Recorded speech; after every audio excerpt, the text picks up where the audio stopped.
Good morning, everyone. We are coming to you live via Facebook streaming, YouTube streaming, and via Skype. Each one of you is welcome to this live streaming. Sutras of Vigyan Bhairav Tantra. Life is problematic. Death is not. What is life? What is death? We need to understand. Death is not problematic. Death never gives problems to anyone. And even if you think that I am afraid of death, death does not create problem. It is not that death that creates problems. Instead, your clinging to life creates problem. If you do not cling to life, there is no problem. Only life creates problem, death dissolves the problem. So what is life? When breath has moved in, it is life. When breath has moved out, you are emptied of life. Look within at that moment when breath has moved out and there is no breath inside. When the breath has completely moved out, and before you take another breath in, go deep down in that interval and become aware of the inside, calm, silence. In that moment you are Buddha. You see 5 fingers, and between the 2 fingers there is a gap. Ordinarily we see the fingers, not the gaps. Gaps are more real than the fingers. You hear the music, and between the 2 notes of the music there is a silence. In the language of music it is known as khali, empty. There is no sound. This is the peak and this is the valley. Peak and valley comes together. It is the 2 valleys that make 2 peaks that make one valley. 2 sound notes make one emptiness. 2 breaths, incoming and outgoing, creates a gap between the 2. In that moment there is silence, there is quiet, and in that moment you are a Buddha. The purpose of meditation, the purpose of inner life is to be aware of that gap between the 2 notes. If you can catch that moment, you get the taste of what Buddha might have known, what Jesus might have known. And once known, you can attach this taste from the incoming, outgoing breath. Then breath can go on coming in, going out, and you can remain in that consciousness. When you live in that consciousness, you are in heaven. Heaven and hell are not any physical spaces. It is the space between the incoming and the outgoing breath, and your awareness of the gap between the 2 is the psychological space that is known as heaven. The moment you are aware of the quality of consciousness, then between the 2 moments of life and death, when breath comes in and breath goes out, you know this, you can live in that moment, and you are guided by that moment, by that inner space of consciousness moment to moment. It is always there, only you have to discover, and it is easier to discover when life is emptied out, when the breath goes out. Breath coming in is natural, going out is effort, and the moment breath goes out, it is a moment of death. And the gap between the two is the consciousness. Silently, the sutra says, silently intone a word that is ending in ah. Allah is a beautiful word. According to the Islamic tradition, Allah is the name of God. And it ends in the two syllables ah. When you intone it consciously, not the way it is done, then in the ah, the sound of her, effortlessly the spontaneity, and when breath goes out, ah, everything is emptied. It is effortless. Effortlessly in that moment, there is no need to make an effort. The spontaneity is there. Just be aware of it. Be spontaneous, be sensitive, and realize this moment when breath is completely moved out. It is the moment of death. In this moment, you are near the door the very near to the ultimate. The immediate has moved out, the superfluous has moved out. In that moment, you are not the wave. The wave has dissolved. You are the ocean, just near, very near. You have become aware. You will forget that you are a wave. Again, wave will come and then it will dissolve. In the incoming, the gap between the incoming and the outgoing breath, and when you are aware of it,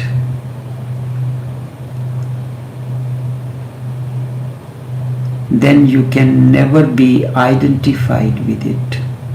You will remain the ocean. The incoming wave, the outgoing wave has dissolved. You are neither bothered by the incoming wave nor the outgoing wave. You are no more wave-like. Instead, you are ocean. Once you have known that you are ocean, you will never be wave again. This is what Baka is. Fana is when the drop merges with the ocean. When the drop merges in the ocean, when the individual consciousness merges into the total consciousness, when the micro dissolves into the macro, that is Fana. And when it dissolves, the drop becomes the ocean, that is Baka. Life is waves, death is ocean. That is why Buddha so much insists about his nirvana, that is death-like. He never says you will attain to life immortal. He says you will simply die totally. Jesus says, "Come to me and I'll give you life." And life mundane, life abundant. Jesus says, "Come to me and I will give you life," the life abundant. Jesus Buddha says, come to me to realize your death, your nirvana. I will give you death totally. And both means the same thing. But Buddha's terminology is more basic. But you will become afraid of it when Buddha says, I will give you total death. That is why Buddha did not appeal in India. He was completely uprooted from India, and we go on saying that this land is a religious land, but most religious persons could not get roots here. What type of religious land is this? We have not produced another Buddha. He is incomparable. And whenever the world thinks India to be religious, the world remembers the Buddha. No one else. Because of Buddha, India is thought to be religious. What type of religious land is this? Buddha has no roots here. He was completely uprooted. He used the language of death, the negative. That is the cause. And the so-called priests, the Brahmins, they were using the language of life. Buddha used the language of death. They say the Brahman, and Buddha says nirvana. Brahman means life, the infinite life. Nirvana means just cessation, death, total death. Buddha says your ordinary death is not total. That's why Buddha entered into existence 3 times. First time he entered, the physical body dissolved. Then second time, the mind, the psychological body dissolved. You go to sleep, which is symbolic of death. Physical body is restful, but the psychological body, the mind is not restful. And then Buddha says, your ordinary death is not total. You will be born again if you die only physically. And that is what happens to almost everyone. He dies physically. You go to sleep physically, but psychologically you are still awake. It is not total. And because of that, you wake up again. You will be born again. Buddha says, I will give you total death, and thereafter you will never be born again. A total death means now no birth is possible. So this so-called death, Buddha says, is not death. It is just a rest period. You will become alive again. It is just the breath goes out and then it will come in again. You will take the breath in again. You will be reborn. Buddha says, I will give you the way so that breath will go out and will never come in again. Total death.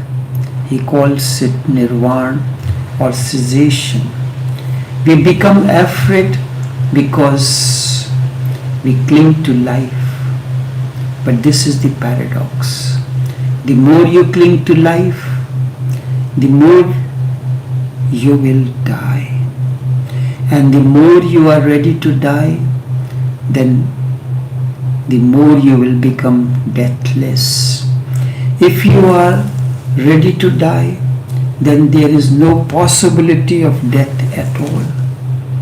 No one can give you death if you have accepted it.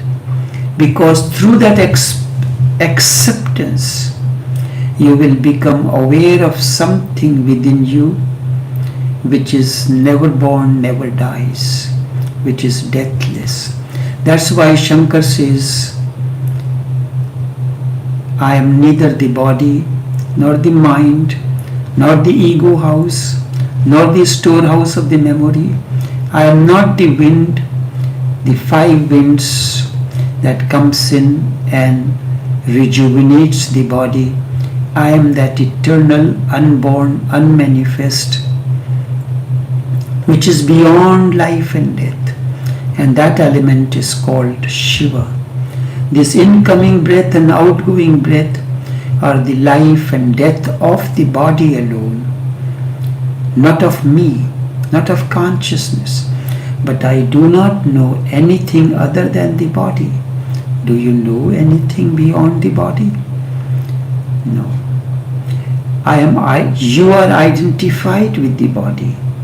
Then it will be difficult to be aware when breath comes in, easy to be aware when breath goes out. When breath is going out, for that moment you have become old, dying, emptied completely of the breath. You are dead for a moment.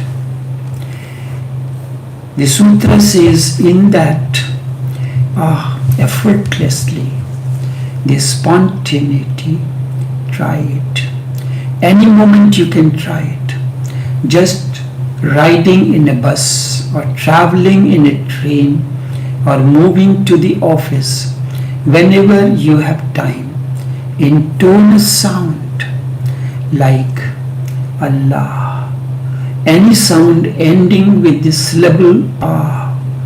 This Allah helped so much in Islam, not because of anyone like Allah sitting in the sky, but because of these last two syllables, Ah. This word is beautiful.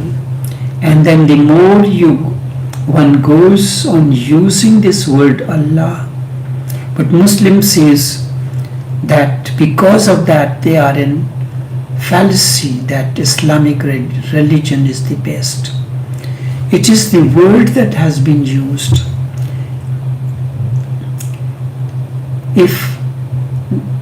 And then the more you go on using this word Allah, it becomes reduced. Then what remains? La, la. If you continue to say La, La, La, La, then it is reduced further and it remains Ah. You have to keep on dropping. First you drop A, La, La, La, then L is also dropped, only remains Ah, Ah. It is good, but you can use any word that is ending in the letters Ah, or just Ah will do alone. Have you not observed that whenever you are tense, there comes a sigh? Ah is a symbol of sigh. Oh is a symbol of exclamation. Ah is a symbol of sigh. And you feel relaxed after that. Whenever there is a problem and you sigh, there is a sigh with the sound Ah, you feel relaxed. Or whenever you are in joy, overjoyed, naturally we say Ah, and the whole breath goes out and you feel within a tranquility that you have never felt otherwise. Try this.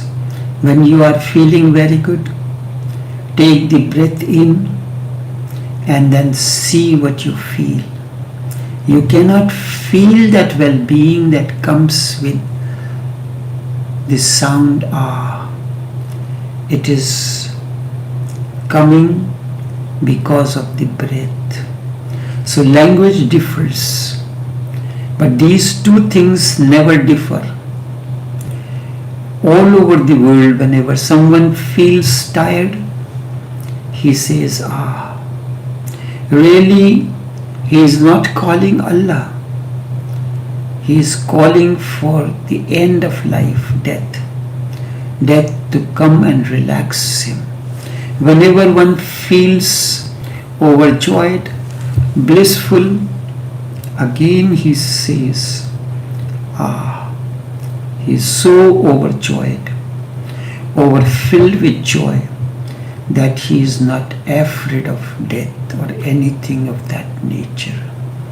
He can relieve himself completely and relax completely.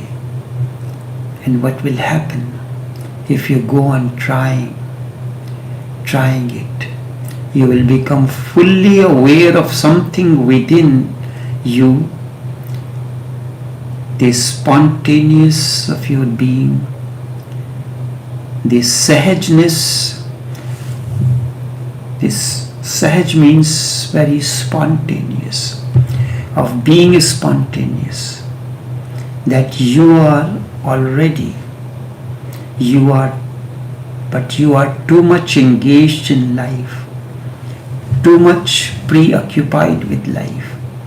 You cannot become aware of the being which is behind the life. That you will be aware of the peaks, but not the gap, not the valley between the two peaks. When you are not occupied with life, with the incoming breath, the being behind is revealed. The consciousness, the heaven behind is aware, is revealed to you. You get the glimpse, but the glimpse will become by and by a realization. And once it is known, you cannot forget it. And this is not something which you are creating. That is why it is spontaneous. It is there. You are simply becoming aware of it. And that process of becoming aware is spontaneous. It is not something you are creating. It is there. You have simply forgotten it. The valley, the gap between the two fingers has always been there, but you are not aware of it. You become aware of it. This is a remembrance. It is a rediscovery. Try to see small children, very small children taking the breath. They take them in a different way. Look at the child sleeping. His belly goes up and down, not the chest. If you are sleeping and you are being observed, your chest, if you observe, your chest moves up and down. Your breath does not go beyond the chest to the belly. The breath can go down to the belly only if you exhale and do not inhale effortless, through an effort. If you inhale, that is what normally we do, and do not exhale, the breath cannot go down to the belly. The reason why breath goes to the belly, that when one exhales and the total breath is thrown out, then the body takes it in. The body takes only that much amount which is needed, never more or less. The body has its own wisdom. It is more wise than you. Do not disturb the rhythm of the body. You can take more than what it needs. It will be disturbed. You can take less, again then it will be disturbed. The body has its own wisdom. It only takes that amount which is needed. When more is needed, it creates the situation. When less is needed, again it creates a situation. It never goes to the extreme. It is always balanced. But if you inhale, it is never balanced, because you do not know how much is needed. You do not know what you are doing. You do not know what is the need of the body, and the need changes from moment to moment. Allow the body to inhale. You just exhale. You just throw it out, and the body will take the breath in, and it will take it deeply and slowly, and only that much that is necessary. And the breath will go down to the belly. It will hit the navel point exactly, and your belly will move up and down. If you inhale, then really you never exhale totally. Let the inhaling happen naturally and spontaneously. You simply exhale, then the breath is in, and you go on inhaling. So the breath which is already there in, and not allow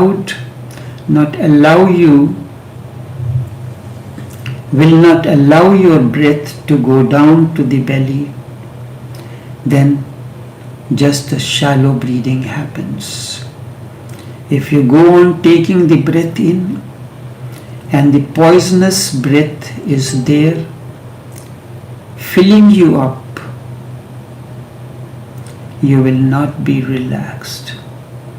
It is said you have 6,000 sacs in your lungs, and only 2,000 are touched by your breath.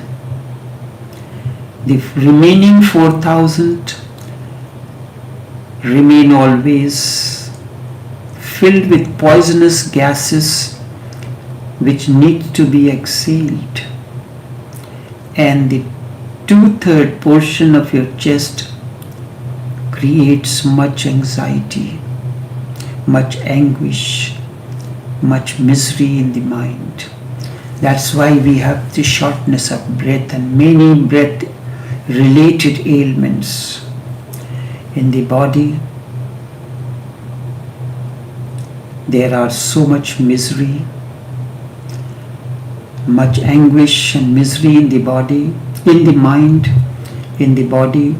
A child exhales, never inhales. Inhaling is done by the body itself. When the child is born, the first thing he is going to do is cry. With the cry, his throat opens. With that cry comes the sound ah. The oxygen, the air that has been given by the mother is exhaled. This is the first effort with breathing. That is why if the child is not crying at the time of birth, the doctor becomes uneasy, because he has not shown any sign of life. Crying is a sign of life.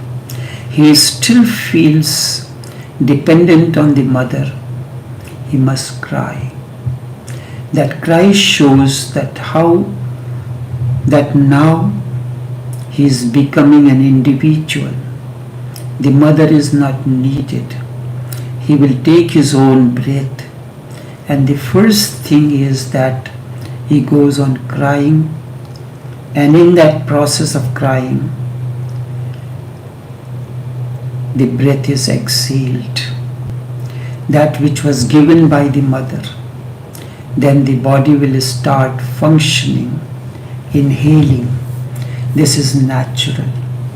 A child is always exhaling, and when the child starts inhaling, when the emphasis moves on to inhaling, be aware. He has already become old when you start inhaling only. He has learned things from you. He has become tense. He has become miserable. When you are tense, what happens? You do not take deep breath. Why? Your stomach becomes rigid in the moments of tenseness. Whenever you are tense, your stomach becomes rigid. It won't allow the breath to go down. Then you have to take shallow breathing, and this is what you have learned. Try with ah. It is a beautiful feeling around it. Whenever you feel tired,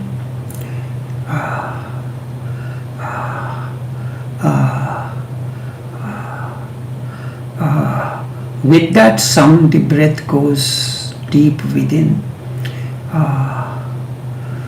Through the breath and make it a point to emphasize exhaling, you will be a different person, and different mind will evolve.